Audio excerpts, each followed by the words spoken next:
Состојбата во земјоделието како основна стопанска гранка е лоша. Македонија не располага со ресурси да произведе доволно количини на храна, дури нити за основните продукти. Земјоделските површини остануваат необработени, а земјава нема и доволно земјоделци.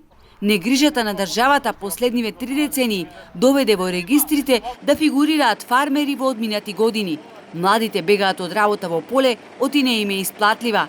Наслени се продаваат приказни кои немаат допирна точка со реалноста, велат експертите.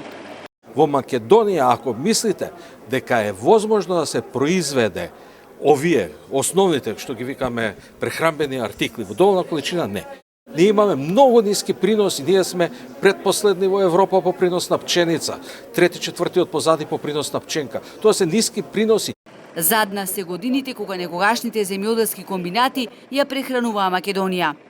Ако се вратиме повеќе од 10 години наназад, значи Пелагонија, самот комбинатот Пелагонија засеваше површини од 8 до 10.000 хектари подесенски култури. Негде околу 40 до 45.000 тони имавме само пченица.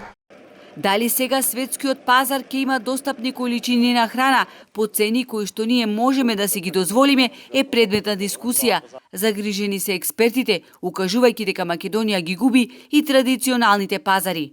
Оно што мене лично ме плаше е што Македонија ги губи пазарите за традиционалните производи, например доматот.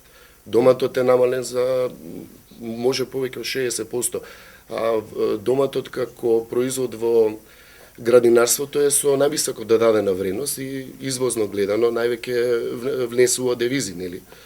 Така да тоа е за мене застрашувачки.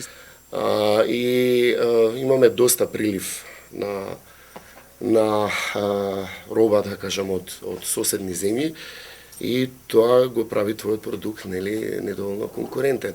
Државата наместо да ги субвенционира земјоделците, не ги препознава како некој во кој треба да се вложува, велат експертите и сугерираат да се произведува сопствена храна, а на пазарите да се пласираат домашни производи.